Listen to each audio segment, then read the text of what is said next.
Quand on ne trouve pas ce dont on a besoin, il faut tout faire pour le trouver. C'est la belle histoire de la marque aux huiles essentielles Indem. Oui, Christine Simon, fondatrice de la maison, ne trouvait pas solution à ses problèmes de peau jusqu'à ce qu'elle s'avise que les produits cosmétiques à base d'huiles essentielles pouvaient être la réponse. En cherchant, le résultat est en train de dépasser toutes ses espérances.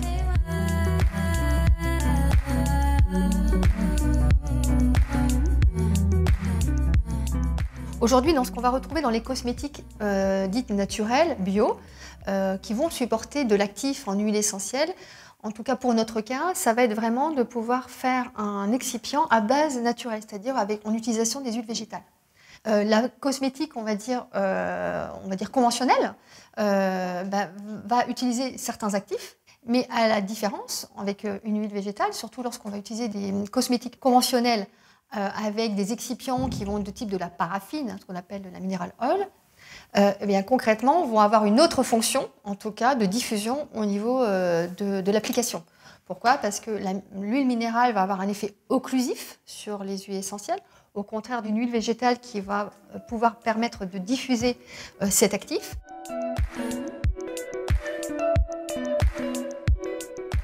Chaque huile essentielle a un ADN.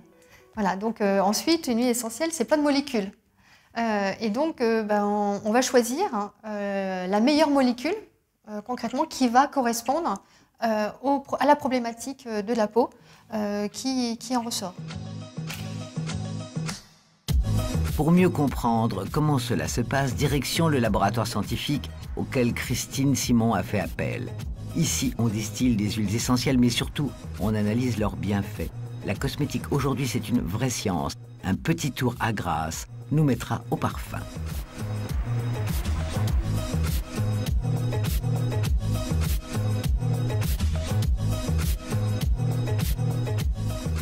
Alors, dans ce coin de laboratoire, on va avoir la première étape de notre travail, c'est-à-dire l'obtention de l'huile essentielle. Il faut savoir que nous, en tant que chercheurs, très souvent, c'est une matière première brute qui arrive des quatre coins du monde. Et dans une première étape, il va falloir l'extraire.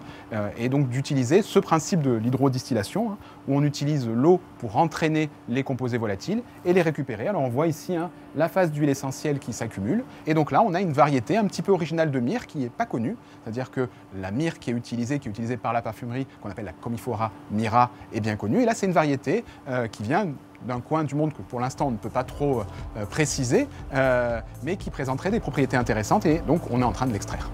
Reste encore à isoler cette particule. Pour cela, on utilise un chromatographe. Les différents éléments qui composent l'huile sont alors séparés à l'aide de cette machine afin d'identifier l'actif qui a le plus de potentiel pour l'effet cosmétique recherché. Alors notre but à nous, c'est bien sûr de trouver sur un composé où la base de données n'arrive pas à l'identifier parce que ça veut dire que ce composé n'est pas connu.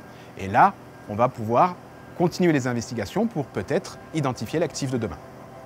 L'actif trouvé, il faut ensuite l'associer à d'autres huiles plus parfumées, car si certaines sont naturellement agréables à sentir, d'autres le sont quand même beaucoup moins.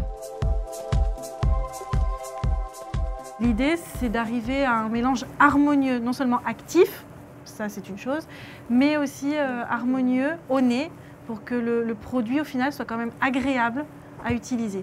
Souvent, quand on a pas mal d'huile essentielle dans un produit, les gens sont pas très habitués à sentir fort comme ça, ou brut, ou nature surtout. Ce sont des odeurs très nature. Ils sont habitués au parfum du commerce. Et donc là, voilà, l'idée c'est d'harmoniser tout ça. Alors, verdict. Aujourd'hui, on va dire la majorité des personnes apprécient la partie citrus et agrumes. Donc c'est pour ça que l'odeur aussi est importante pour plaire. Lorsque l'on met un produit cosmétique, ça doit être aussi la notion de plaisir. Et concrètement, c'est vrai que lorsque il y a une problématique de peau à traiter pour un monsieur et s'il va sentir la rose, concrètement, il va peut-être pas y revenir, en tout cas de façon quotidienne. Les potentiels sont énormes et je dirais quasiment infinis. Tout simplement parce que la biodiversité végétale est encore inexploitée. Donc le nombre de plantes qui recèlent des trésors parmi leurs huiles essentielles est très présent. Donc là encore, on n'a pas exploré toute la biodiversité végétale. Donc là, on sait qu'on a encore du travail pendant des générations et des générations. Et des générations qui, grâce aux huiles essentielles, chercheront jeunes longtemps.